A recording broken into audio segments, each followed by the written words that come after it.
Good morning, YouTube, and thanks for watching. I'm Austin with Falcon Concepts, and in this video we're going to be going over fracking, getting started in fracking, what you can expect your first couple of hitches, and what you need to be prepared for.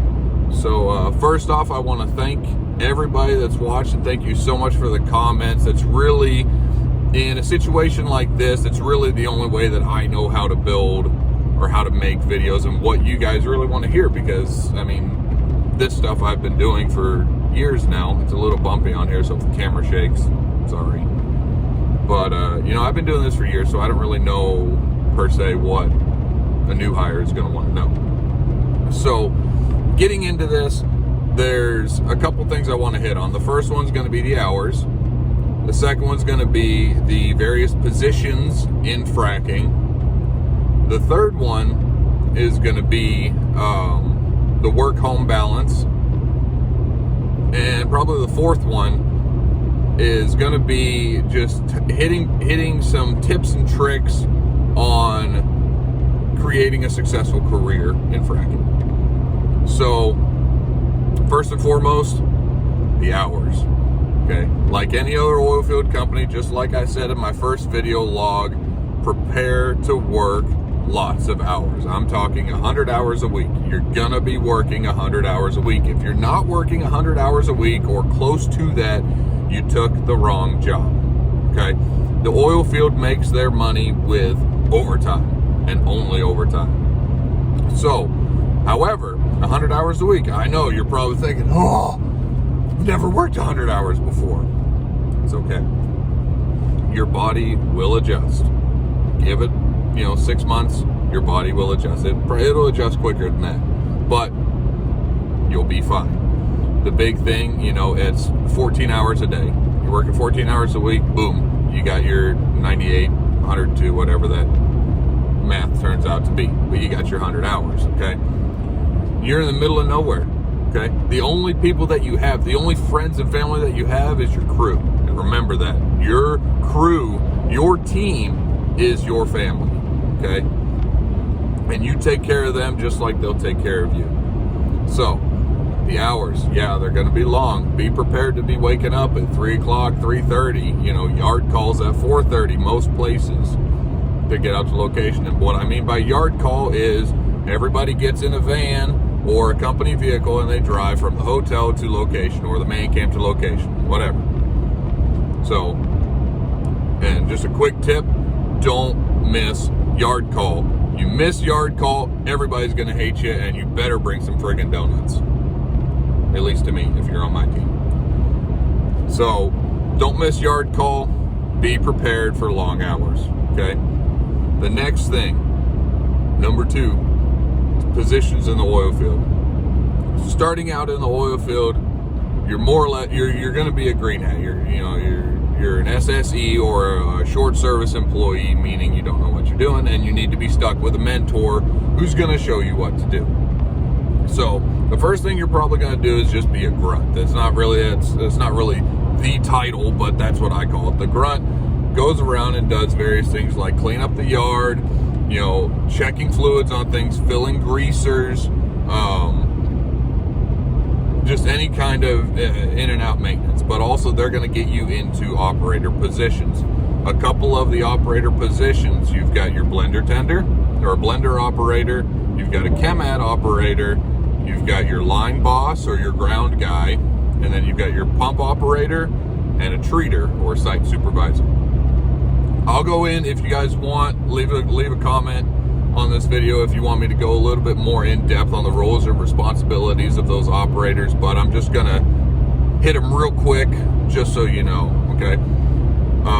The basics of a frack operation is we pound sand for a living. Frackers pound sand, that's what we do. So how we do that is with a series of high horsepower engines that are driving positive displacement pumps, okay? A positive displacement pump, think about a pressure washer, okay? You look at your pressure washer and it's got these little cylinders, like 3 little pistons more or less. And what it does is as those pistons stroke back and forth, they pull water in and they push water out. When they push that water out, it pressurizes. we do that, frackers do that on a big scale, okay? Most of your pumps are going to be what's called a quintuplex pump, meaning it has 5 pistons, okay? So you've got 5 different pistons that are stroking back and forth, pumping that sand mixture into the ground, okay? I can go into bigger details on casing and perforation and the geological side of fracking, but you don't need to know that right now. It doesn't matter, okay? So with those pumps, we are pumping a sand mixture, so there's sandpaper just constantly just beating those pumps. With that comes pump maintenance, okay? The way that we get the fluid in and out of a fluid end is through valves and seats, okay? So part of your pump maintenance is going to be replacing those valves and seats, okay?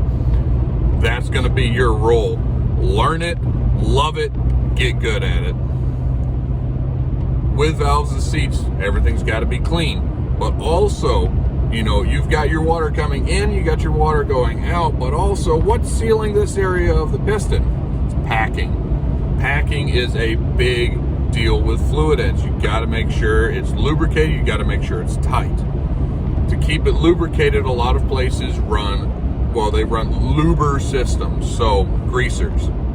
A greaser is just a container. It's an automated cycle that keeps the packing greased. It keeps it lubricated so that it can seal and doesn't burn up.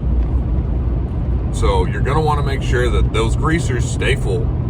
100%, they're always full, no matter what. Okay? And your pump maintenance. Those are going to be your big roles. Okay?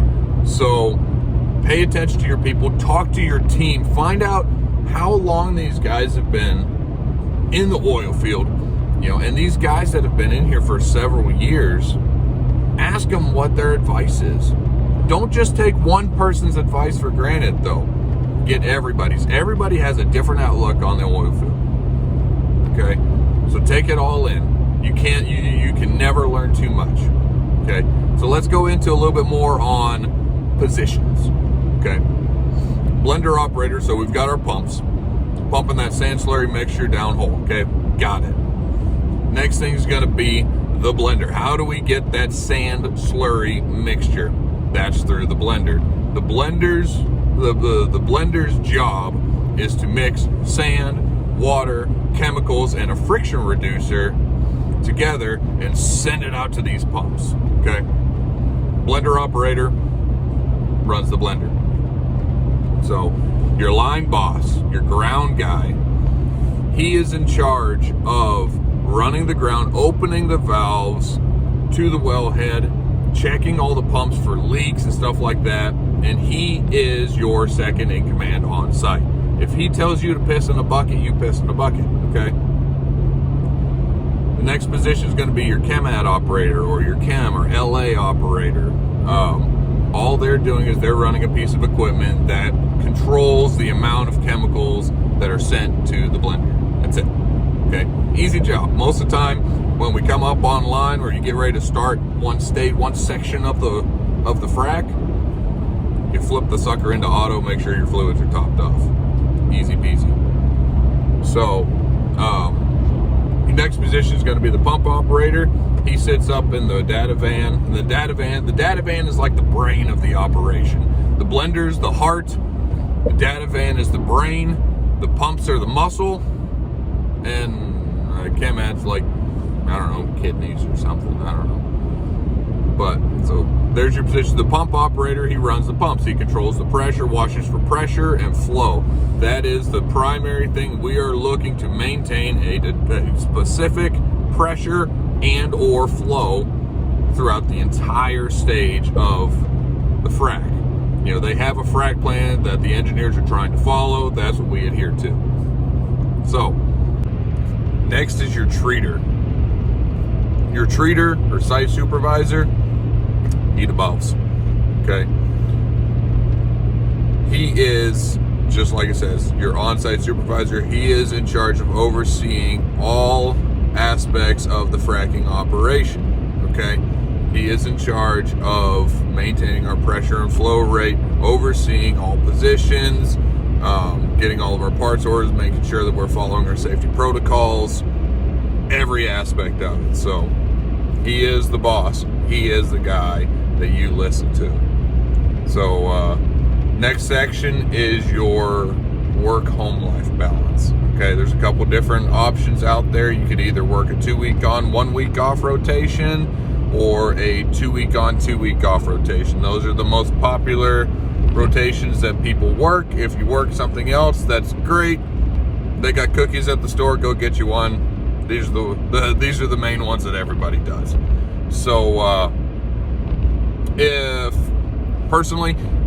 you're single, no kids, you're young, do a 2 on 1 off. You're gonna make your most money there. Make the money while you can, because there are peaks and valleys. I talked about that in the beginning, in the first video. So the second option is a 2-week on, 2-week off rotation. Those are for the people who are looking to make make the oil field a long-term career. You're still gonna make a ton of money. The pay is still great, don't get me wrong, and if you get with the right company that really cares about their people, they can adjust their pay scale. Or maybe not adjust their pay scale, it's when their pay period's falling. So most of your hitches are gonna start on Wednesdays. You're gonna go Wednesday to Wednesday for 14 days. And some companies will pay you from Sunday to Sunday, and that's fine, but honestly, it's just a corporate way of screwing you out of like 30% of your pay. Other companies that really like to take care of their people pay you from Wednesday to Wednesday. So what happens is when you're working when your hitches start and end on Wednesdays and you're paid Wednesday to Wednesday, you're getting a full 7 days per week on your check. Okay? A lot of times the pay period ends halfway through the hitch. That way every 2 weeks you get a check. Okay? Otherwise, you would just get one big check with a bunch of taxes and no check the next week. So splitting it halfway in the middle is the best way to go. But if your pay period ends on Sundays, you will never see a full check. Okay? What you're going to end up doing is you're going to get a big check, a medium check, and then a little check. And it's annoying as hell. It really is. There's nothing wrong with it. You still make really good money, but it takes longer to get acclimated to your pay. Okay? So especially just a 2 on 1 off in general makes it kind of a pain in general. So, but still nothing wrong with it. Don't freak out if that's how your pay period is or your rotation. It's not a big deal. You're gonna be fine. But I guess we'll go on to the next section. Tips and tricks. Like I said, for one, red zone. Stay out of the red zone, okay? We're pumping this sand slurry mixture at 10,000 PSI, upwards of 120 barrels a minute. That's, 55 or 100 barrels a minute. That's 5,500 gallons, 5,500 gallons of sand per minute, okay? Every 60 seconds. If a line breaks, if a packing blows, if anything blows out and that slurry mixture goes anywhere other than inside of the iron and it gets you're done. Okay? Respect your red zone. And I'm not saying that to scare you. I kind of am, because I don't want you in the red zone. But stay out of it. Respect it. Okay? You wouldn't jump out of your car while you're driving. Don't go in the red zone. So the next thing is stay moving. Stay busy. Watch what the people are doing. Be the first person to any job. If you hear somebody call out on the radio, we're going to be doing pump maintenance on pump 2, position 2. Be there first. Get the valves, the seats there. Get the packing there. Whatever we're going to be doing on that pump, get it there, get it ready. The quicker we can get the job done, the quicker we can get back to making money. And that reminds me of my third point, I think. Money. Bonuses. Lots of these frac companies pay bonuses. These bonuses are paid for every stage or pumping hours. So when we're doing pump maintenance, we're not getting paid in bonuses. You're getting paid per hour. You're not making your bonuses. Depending on the company, you can make big bonuses, okay? So make sure that you are saving as much time as you possibly can in a safe and efficient manner. Okay? Safety is number one. And that leads me to my another point I want to hit. Stop work authority. Okay, they're gonna preach this to you over and over and over in your orientation. Use your stop work authority. If you see anything that is not safe or anything that could be improved upon, that could impact the life and or wellness of a piece of equipment, you have the obligation to stop the job. And you're not stopping the whole frac job, just the little job that you're working on. You have the authority to stop that and say, hey guys, this doesn't look safe. You know, what's going on? What can we do to make this better? Okay. Another thing too, ask questions. I know everyone says there's no such thing as a bad question. It's true. There is no such thing as a bad question. You know, if you're coming into the oil field new and you know nothing about the oil field, there's no such thing as a dumb question, because dumb questions are asked by people who know what they're doing. You don't know what you're doing, so there's nothing dumb about it. Okay? Ask, ask, ask. Knowledge is power in this. So, ask as many questions as you can do. Stay busy. Always find something to do. If you're sitting on your butt, you're worthless. Okay? You're going to be tired. Your muscles are going to hurt. Your back's going to hurt for a little while. But then payday's going to roll around. And you're going to think that they screwed up because they paid you too much. Okay? So worth it, guys and girls. What other tips and tricks can I think of? You know, follow your mentor. Take everything that they can tell you. You know, help your mechanic. Help your E-Tech, you know. It's a big team, okay? Oh, big thing too. You're going to find some people that are negative. You know, there's people in this world where it doesn't matter what you give them, it's never good enough. Okay? Don't listen to them. They're negative Nancy's. They're on their way out anyways because they're sick and tired of it, because they're king of the mountain, and we're supposed to bend over backwards for them. It's not the real world. Okay? But don't listen to those guys. Find the guy that you can tell just loves his job. I love my job. Absolutely love it, and I am a huge supporter of the oil field. It's life-changing. It really is. It will be prepared. If you put the work in and you do this for years to come, it will change your life. Guaranteed. So, like I said, stay busy, ask questions, respect your red zone, use your stop work authority, and have fun. You know, if you can't have fun at what you're doing, you don't need to do it. Okay? Everybody jokes, everybody laughs, everybody is a family. Whether they like you or not, they're your family. And whether you like them or not, they're still family. You know? So, be your brother's keeper. Help each other out any way you can, and be a sponge. So, if you guys want me to get a little more in depth on certain things, I know I hit a lot of things really quick, but the time on this video is starting to rack up. So, if you think of anything, hit me a like, hit subscribe if you haven't already, and leave me a comment on what you want to know. You know, like I said, a lot of these things I don't think about because I've been doing this for a long time. I don't know what's relevant on a green hat anymore, or a new hire SSE. So, I hope you guys enjoyed this video. You know, I hope it gives you some confidence in going into the oil field on what you need to expect, and the real thing you need to expect, not what some of these other jokers are telling you. And thanks again for watching. I'll see you on the next one.